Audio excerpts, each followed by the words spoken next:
Voltamos para o segundo bloco do nosso programa. Estamos conversando com o juiz de direito, professor de processo penal da Universidade Federal de Santa Catarina e membro da Associação de Juízes para a Democracia, Alexandre Moraes da Rosa. Juiz Alexandre, em 2010, o grupo Folha de São Paulo conseguiu tirar do ar o blog Falha de São Paulo por meio de liminar que cassou o domínio da internet e o conteúdo. Bom, o blog fazia críticas satíricas ao jornalismo da Folha.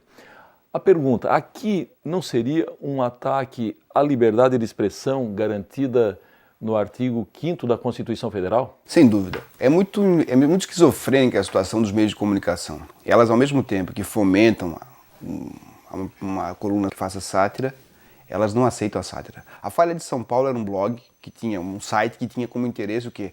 Pegar as rateadas, os erros e de alguma maneira fazer uma brincadeira jocosa com elas. É uma liberdade de expressão própria. A questão que a Folha de São Paulo sublinhou é que estaria tendo uma exploração comercial do nome dela via Folha de São Paulo, que é uma situação que pode gerar indenização. Mas a exclusão da maneira como foi feita do Folha de São Paulo, a meu juízo, é mais um resquício daquela ausência de cultura democrática do Poder Judiciário, que se apega em situações patrimoniais para evitar o quê? O debate democrático. Nós tínhamos um site que propunha-se o quê? Ser um contraponto das questões da Folha de São Paulo e que, infelizmente, hoje nós temos subtraído por uma atividade, uma intervenção ilegítima do Poder Judiciário. Bom, ainda continuando sobre os grandes jornais brasileiros, o Estadão teve um caso em que a decisão judicial impede o jornal de publicar reportagens sobre inquérito da Polícia Federal envolvendo um filho de um importante senador da República. Como é que um juiz pode ou deve decidir entre censura e direito à privacidade? Esse é um dilema de todos nós. Eu fico preocupado, assim, em cada programa policial do dia a dia da televisão pública, aparecem os sujeitos apresentados algemados como se fossem caça. Porque aquilo é uma violação expressa, é um abuso de autoridade. Toda autoridade policial que apresenta aquele sujeito algemado, comete um crime de abuso de autoridade.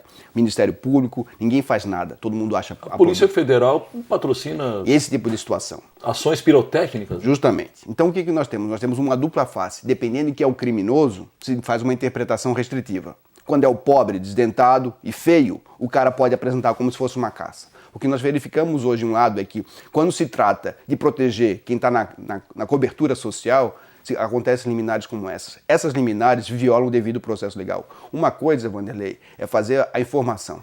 Você pode informar pela Folha de São Paulo, pelo Estado de São Paulo, qualquer meio. Você pode fazer informação do fato. O que nós verificamos, e aí que é o problema em qualquer um deles, é um julgamento antecipado, uma formação de um consenso a partir de questões que não estão previamente julgadas. Porque isso é muito importante, essa pergunta. Nós temos um julgamento by mídia e um julgamento pela mídia. O que se aceita numa democracia é que a mídia informe, dê pontos de vistas, mas não faça um julgamento preliminar. O que nós temos no Brasil nesse jornalismo dos últimos tempos é que as grandes mídias substituíram o Poder Judiciário. Nós temos juízes midiáticos que acabam julgando e pressionando o Poder Judiciário como se, no maniqueísmo, se não condenar, você está compactuando com a quadrilha, você passa a ser um membro. Isso é um desserviço ao jornalismo informativo, e sim um jornalismo de opinião de duvidosa constitucionalidade. Nesse sentido é que se tem uma crítica feroz. No caso do Estado de São Paulo, há uma violação irrestrita ao direito à informação do Estado de São Paulo. Como o senhor enxerga aí esse episódio da admissibilidade dos embargos infringentes e a atuação do ministro Celso de Mello no meio daquele caldeirão de pressão que ele certamente sentiu sobre os seus ombros naquele momento? Sim. A Corte Interamericana de Direitos Humanos já anulou julgamentos dos países como Peru, ou se não me engano, Chile, nos julgamentos. Quando o direito ao duplo grau de jurisdição é um direito que todos temos. Você, eu, qualquer um que está nos acompanhando. Esse direito foi sonegado. E os ministros não sabiam disso? Sabiam. Os ministros fizeram de propósito. O que tinha que fazer é o que a Corte Interamericana disse: divide o Supremo em dois, os 5 ministros julgam. Tem recurso, os outros julgam. Você compete o quê? 5 julgaram por sorteio, 5 julgam depois, você faz o duplo grau de jurisdição na mesma corte. Eles não respeitam a Corte Interamericana de Direitos Humanos. Isso está evidenciado no caso da Araguaia, que eles não cumprem o caso da Araguaia. E aí o que você fez? Eles criaram esse mecanismo de resgatar o dispositivo do regimento interno. E Vanderlei, veja só que dificultoso. 6-5 cabe embargos infringentes. Eles estão discutindo se a Lei 8.038 revogou o regimento interno do Supremo ou não. E nós precisamos de 6-5, um quórum apertado. Você está discutindo uma questãozinha, você imagina o caos que é no direito. Se os ministros discutem por 6-5, pessoas em princípio capacitadas para estar naquele lugar, se um dispositivo foi ou não recepcionado, você imagina o caos jurídico que é. Então o que você tem de um lado? Você tem um duplo grau de jurisdição e tem isso. O que a Veja fez em relação ao Celso de Mello é criminoso.